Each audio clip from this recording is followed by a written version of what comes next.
Ron, before you take off, I was thinking about you being here tonight, and I was going to be here tonight, and I've heard Ron tell all sorts of stories at quite a number of events. And the one story that stuck in my mind that I wanted to hear again was about Mr. Death. So I want to say thank you very much. You've made my evening already.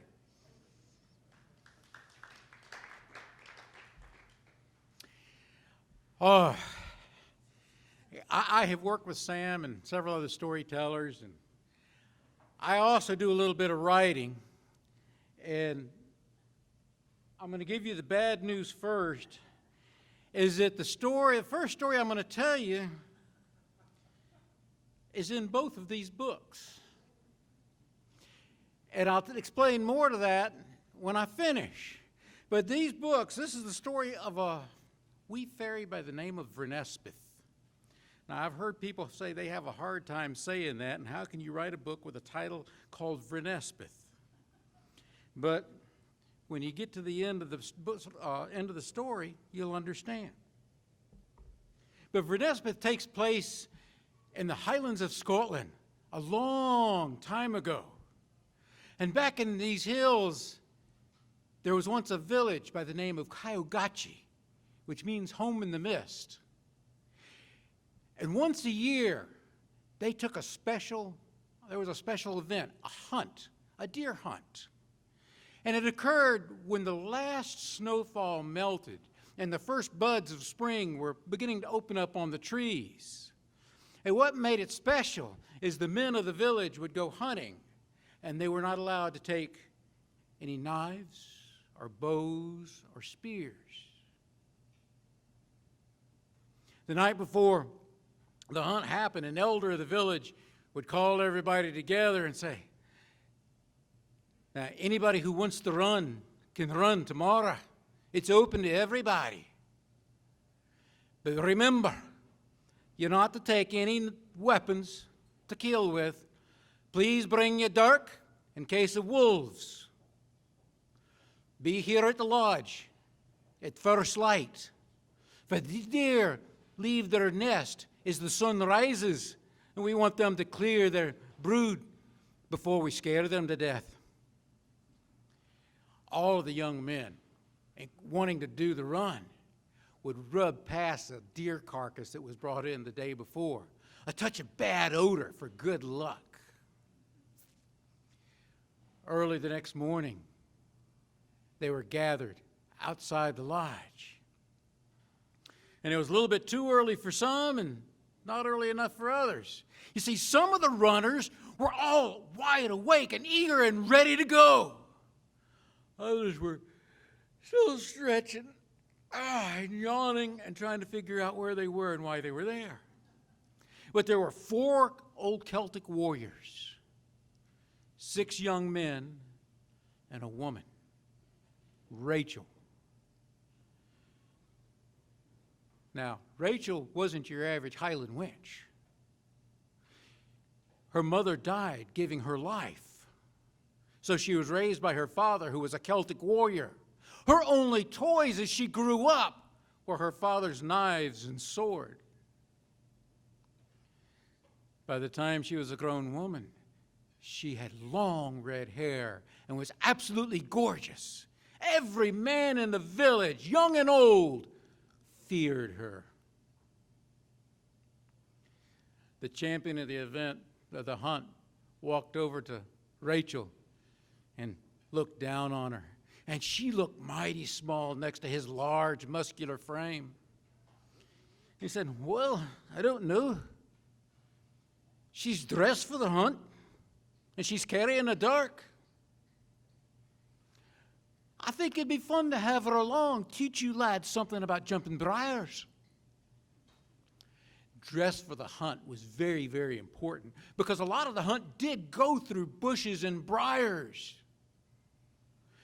Some of the boys just wore kilts and had leggings on, leather leggings, but the champion of the hunt wore deerskin wrapped around his waist and deer hide vest and other more hide on his forearms and his legs, and it had all been cured in a special way so that it was very supple.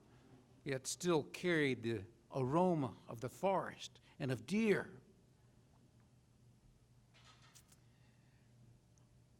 They held a vote and decided that Rachel could join the hunt.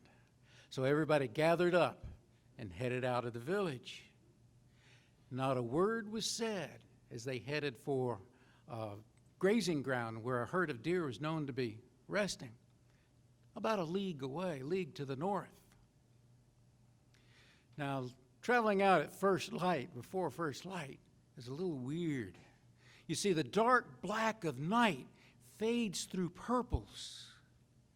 Great, huge trees, leafless trees, look like ghosts as they loom down over the hunters. And the bushes carry shadows, and it's so dark in the shadows that you can't tell whether it's a bush or a deer until it moves. And the temperature of the air was cold. And all of the hunters were huffing out great breaths of air, trying to keep their lungs primed, and it came out as clouds of smoke or ice. But they had to get their lungs ready because a deer could cross their path at any time, and they had to be ready to run. They had gone just about half a league when a deer crossed their path. And a young man by the name of Eric started to take off. He was going. And an elder grabbed him by the arm and pulled him back and patted his head. It was a doe, and this was a stag-only event. Now, Eric, like Rachel, was not your typical young man of the village, where all of the other guys in the village wanted to grow up and be great warriors like their late fathers. Eric found more pleasure in a big harvest, a bountiful harvest, and a full table. He was an excellent trapper, but this was his first deer run. Rachel whipped past Eric and the elder in a heartbeat. There was a stag following that doe. Eric did a quick flip around and left that elder like a wet eel. The race was on. Other young men followed the two up into the brush, and they were all chasing after that stag, all of them watching him disappear. The elders took off more out of curiosity to see what happened, and as they crested a hill, they stopped. And they watched the runners chasing that deer as it went around a great big field. Other runners gave up the chase and joined the elders on the hill to watch. And as they watched, that stag circled the field and jumped over logs and streams and branches and going through bushes. And Rachel and Eric matched him stride for stride, leap for leap. They were right there with him. Out of desperation, the stag turned into some briars. As they came out of the briars, Rachel was right on his hind legs. Eric, his kilt got caught on the briars, but he did a quick whip around, and even though he lost his kilt, he never lost his pace.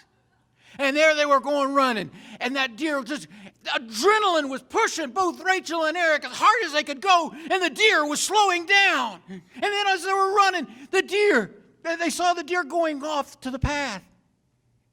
And the path turned to the left, right into Rachel. Here she was, right up on the deer's shoulder. Eric had gotten up to the deer's hind haunches. And as the deer turned, Rachel stepped off of a log, leapt into the air, reached out, and grabbed that deer around the neck, right behind his antlers.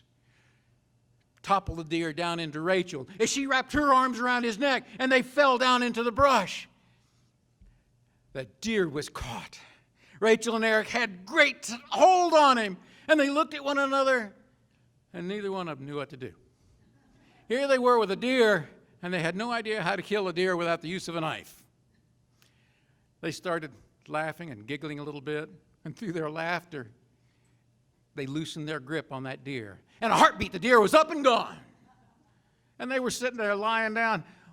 Where did it go? What happened? Where's our prize? Well, they decided they had to go back and find the rest of the hunters, but they were too tired to walk alone. As they walked, they wrapped their arms around each other, and their laughter turned to tears of exhaustion. And then when they caught up with the runners, they all looked at him and started pointing and giggling. And Eric realized all he had was his shirt, which barely came down to just above his knees. In a heartbeat, he turned and leapt into the bushes with a leap that was so great any hart or any deer would have been proud to have made that long lunge into the bushes. Poor Rachel stood there and turned crimson. It took them 20 minutes before they stopped laughing. And then Eric came back with his kilt, fastening and getting it ready. They started laughing again. It was another 20 minutes before they could get going. Well, they reached the feeding grounds for the deer, and while everybody was standing there watching the champion of the hunt work with a very old deer, Rachel and Eric in the back of the group saw a young stag cross not 20 feet behind them. Without disturbing the air, both of them turned and lunged. The deer felt the motion, but he tried to leap, but it was too late. They had him and had him on the ground. As they lunged, all the other deer in the area took off and disappeared. But Rachel and Eric had caught their second deer. Kelt, one of the elders, came over to help. He put his knee on the deer's shoulder, and Rachel and Eric grabbed its head, and one quick motion snapped its neck, and death was instant. Now, most deer runs end with a great feast, a great celebration back in the village, and so did this one. And as the champion of the hunt got up to salute all of the runners, he called Rachel and Eric up to the front to salute them for their kill. There was a great loud whistle and a crack.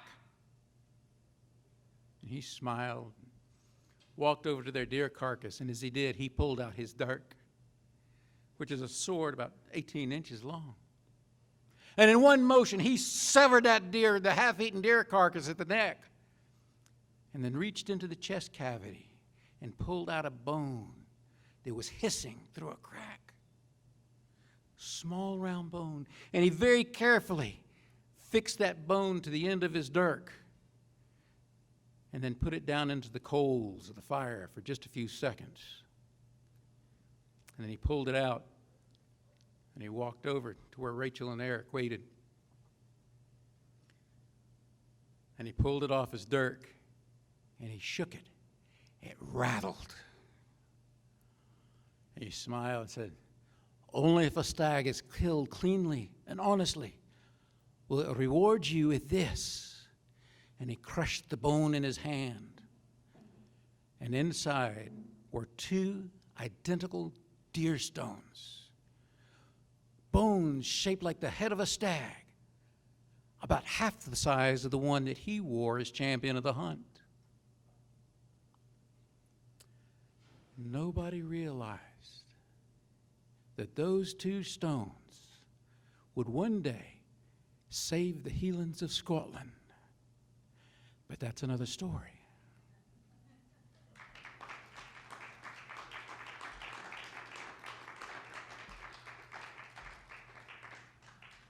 Now, as I said, that story is in the very first part of a book called Vrenespeth Awakening. It's also at the end of Caherza, Vrenespeth Caherza, which is the end of the story. And believe it or not, it's Rachel and Eric in the first run, and it's Rachel and Eric, their great-grandchildren, in the second run. And this book, I was telling folks earlier, when that first story came about, I first found that story in 1994. It took me 25 years, writing off and on, and working the last 10 years with a writing group to get this story out. But it's out, and if you're interested in the books, you can look me up on Amazon. Just go to Amazon, type in Gale Buck, and you'll find me. Or you can go to my webpage. If you've got a flyer, my webpage is on there. Click on books, it'll take you there. But is there anybody here having a birthday? Or are there any couples having an anniversary this week? Anybody have anything special going on? Oh, well, I get to take the books, huh? Hey, y'all like each other? Well, I tell you what. And gratitude for having me here this evening. and recognition for all that you have been doing for storytelling within this region and for, how many, would you say, 5 states? These books are yours.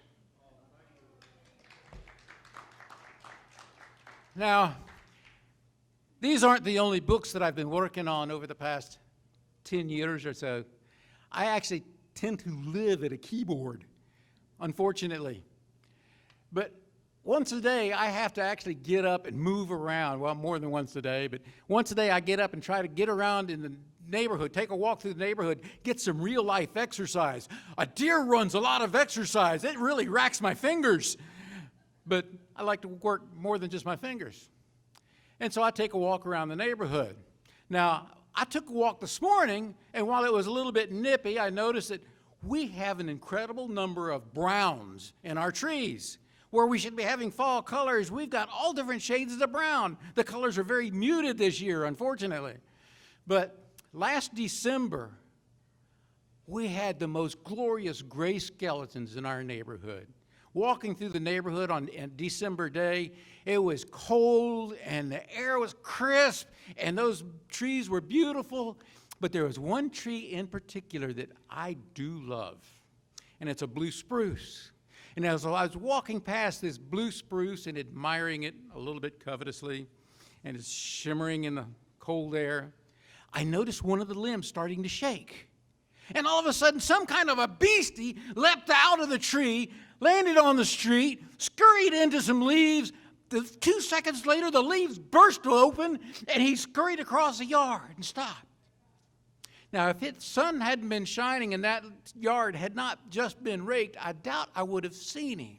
But he seemed to stop and stared straight at me, just for a few seconds.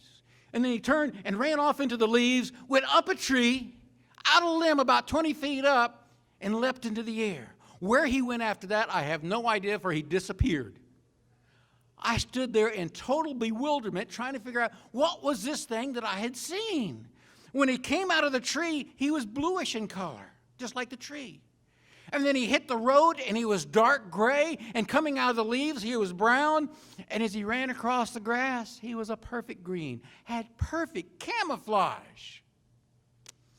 Well, I pondered this thing with questions running around the vast holes in my brain as I finished my walk. And I got home about 12 minutes later, and our dogs were just carrying on, barking and just carrying on. So I went inside the house, and heading to the back door, I did something I rarely do. I was feeling a little peckish, so I grabbed a tangerine out of the fruit bowl on the kitchen table.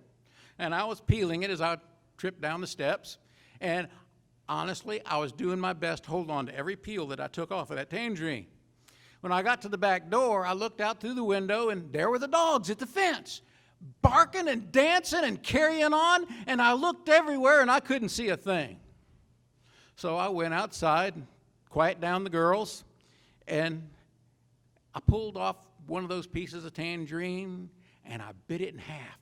Oh, that wonderful spray just all over my nose and all up in the air and all over my face, and it was good.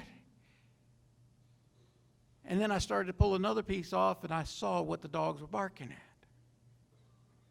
That weird creature that I had seen before was sitting on the fence post with his hands stretched up.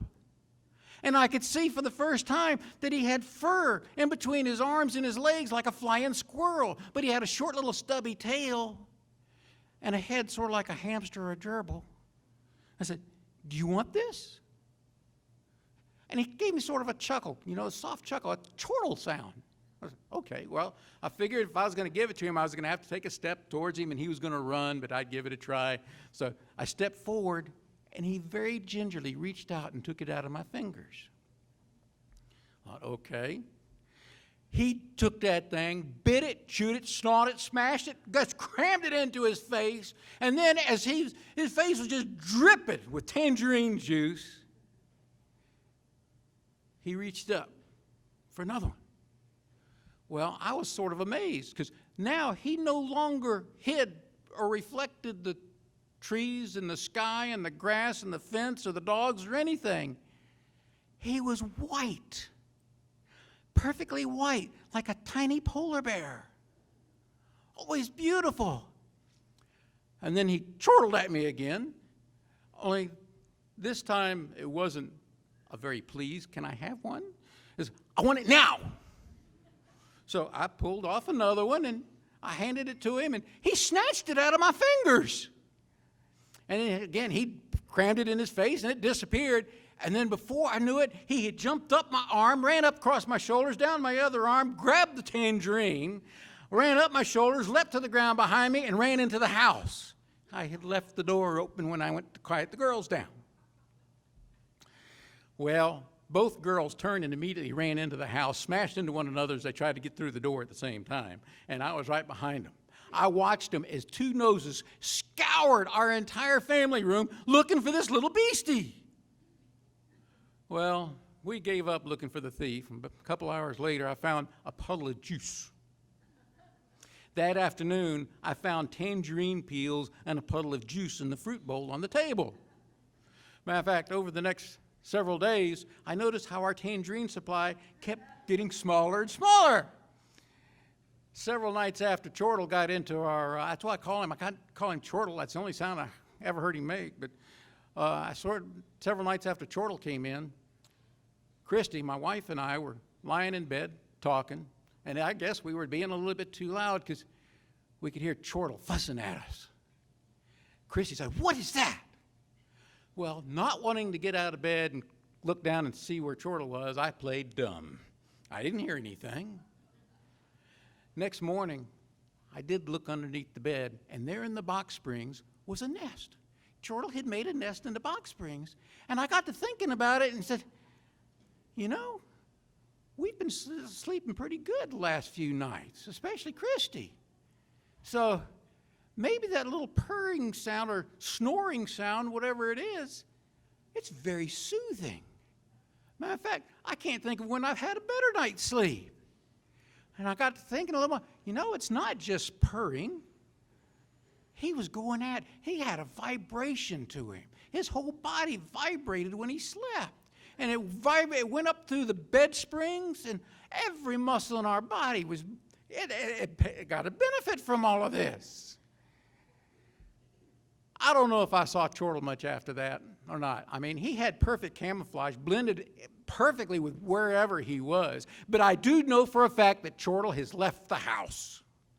At a family Christmas party, I went out onto the back porch to see the other girls. When we have parties, they're banished to the backyard. And as usual, I left the door open. But when I stooped down to talk to the girls, I felt a clump on my shoulder, and I looked up, and there was a tangerine running through the leaves.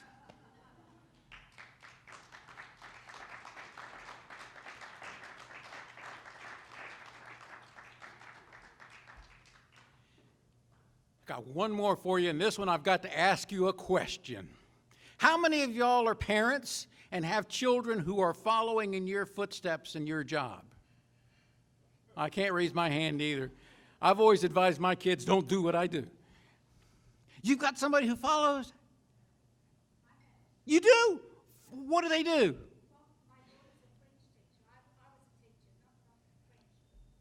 But she's teaching. So you taught her following your example, she became a teacher. That's cool. The rest of us are out of luck. Or maybe we're lucky. I don't know. It depends on how you look at it. But at the North Pole, in the village at the North Pole, a small little town called Alpulipushantadi. Say that 3 times real fast.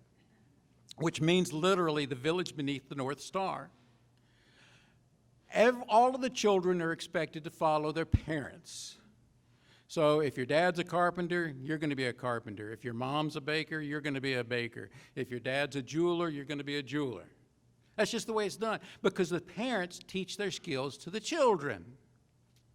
Well, Abbott, bless his heart, was not a very good carpenter. His dad was a master carpenter, but Abbott did not like carpentry, was not very good. But his uncle, his mother's brother, was Michael, who happened to be the head of the North Pole reindeer. He was head herdsman. And so Abbott got to go to the reindeer barn frequently to visit and just see what was going on. And as a result, he got to know the reindeer pretty good. He loved the reindeer, and the reindeer really loved him. One day when he was leaving the reindeer barn, he takes his breaks from being a carpenter's apprentice to go to the reindeer barn. But he was heading back to be back with his dad. As he stepped out of the reindeer barn, he looked across the street, and there was one of the most beautiful sights in all of the North Pole.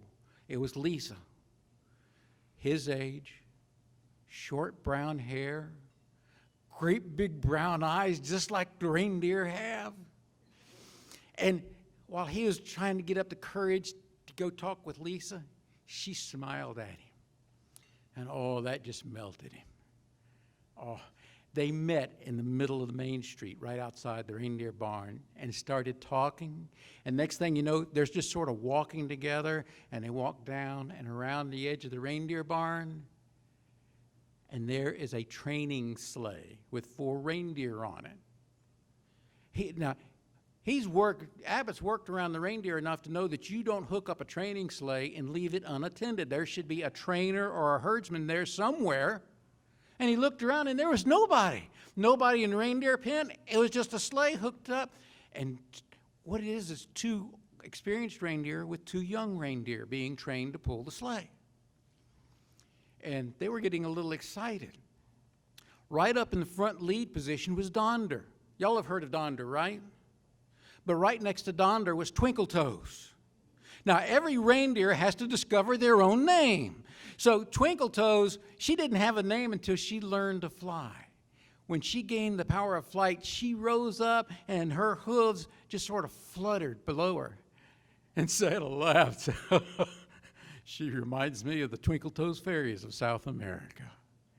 Well, the reindeer thought Twinkletoes was a beautiful name, so she kept the name Twinkletoes.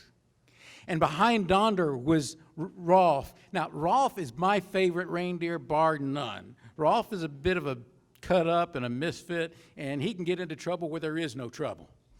I love Rolf. But right next to Rolf was Tabasco. Now, Tabasco had a real bad habit of wandering into the kitchen there at the North Pole.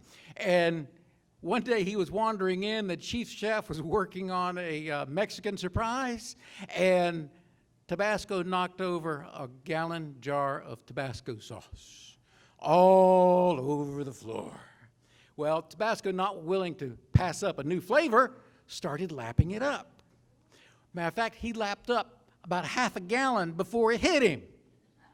Tabasco is the only reindeer to ever do a loop-de-loop over the North Pole, and he couldn't even fly at the time.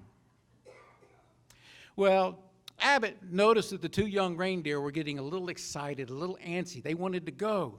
And so he looked over at Lisa and said, "Those reindeer are going to get in trouble if we don't get them up in the air. Would you like to fly around the village a time or 2? I don't know if that's a good idea. Says, I have done a lot of training flights with my uncle. It'll be all right. We'll just be up for a couple minutes. Well, before she could say anything else, she was stepping into the sleigh. Abbott picked up the reins, and they were gone. Whoosh! A few seconds after they disappeared, the trainer came back and was looking for his sleigh. He had been called away for an emergency announcement that all reindeer and sleigh were grounded by the weather department. Now, around here, and especially out west, we look for tornadoes, right? Well, at the North Pole, they have this thing called a polar cyclone. It opens up as a great big funnel right over the North Pole, and it empties out hundreds, thousands of miles somewhere in the world. And they'll just suck anything out of the sky. Well, Abbott had that sleigh going around, and he was circling around, getting ready to come back around and put it back where it belonged, and he saw this strange cloud over the reindeer barn. He tried to steer around it, and it was too late. He was sucked into that thing and was gone. That sleigh started to roll and twist and turn, and it was just all a big mess. And Rolf, who had been caught in a cyclone before, told everybody, relax, just relax. He told all the rain, just relax. Go with the roll. Well, this was all right for the reindeer and the sleigh, but poor Lisa, she was getting sucked out of the sleigh. She was falling off. She didn't know what to do. Abbott did something he'd been wanting to do for a long time. He wrapped both of his arms around Lisa and pulled her back down and held on to her tight. He was smiling. But the reins, in order to grab Lisa, he had to let go of the reins. They had flown up front. When the sleigh popped out over Paris, France, directly over the Eiffel Tower, poor Abbott didn't have a clue what to do. However, Donder, being an experienced lead reindeer, knew exactly what to do. You see, every lead reindeer has been trained in the event of an emergency, whether Santa gets hurt or the sleigh gets damaged or anything that's out of the normal, that reindeer has a very specific place somewhere in the world that they go. Now, Donder flies the North American Marathon, first leg. So his spot happened to be behind a church outside of Richmond, Virginia. So Donder just simply turned and headed for Richmond, Virginia. Back at the North Pole, the trainer is looking for Santa and Michael, the chief herdsman. And he finds them standing there talking. He goes, the sleigh's gone. The sleigh's gone. The trainers are gone. I saw them. Santa looked at him and said, slow down. Who was flying lead? Donder. Michael smiled and says, okay, Donder flies the marathon. First leg, he'll be in Richmond. So Santa says, okay, get us a sleigh. Let's go. So Santa got him a sleigh up. Michael and Santa took off. And just as Donder put the sleigh down behind this church in Richmond, Virginia, here comes another sleigh sliding in right beside him. Michael jumped out of that other sleigh and went around and checked all 4 reindeer. He didn't care about the kids or the sleigh. He wanted to make sure those reindeer were okay. Santa stepped out, walked over, looked down and said, Abbott, aren't you supposed to be working in carpentry? Yeah, well, yes, Santa, but I'm not any good at carpentry. I can't cut a log straight or a board straight, and every time I hit a nail, it bends. And by the time Michael comes up and says, the reindeer love him. How are the reindeer? They're all okay, but our reindeer really love Michael. He's good with the reindeer. Okay. And Lisa, what are you doing here? I suppose you're just along for the ride. Well, Abbott said it was going to be okay. He knew what he was doing. Okay. Michael, you take this sleigh back, and I'll meet you up at the reindeer barn. Santa stepped into his rescue sleigh and was gone. A few seconds later, Michael grabbed the reins on the first sleigh, and they were gone. 18 minutes later, Abbott and Lisa stepped out of the sleigh in front of the reindeer barn and holding each other's hands just as tight as they could, walked over and stood in front of Santa and looked up, ready for whatever was going to happen. Santa looked down and said, okay, Abbott, because your uncle spoke for you, I'm going to move you to the reindeer barn, but you're a first-year apprentice. No more flights until you've been properly trained. You have to work your way up just like everybody else. And Lisa, your job is to keep Abbott out of trouble. Good luck to you.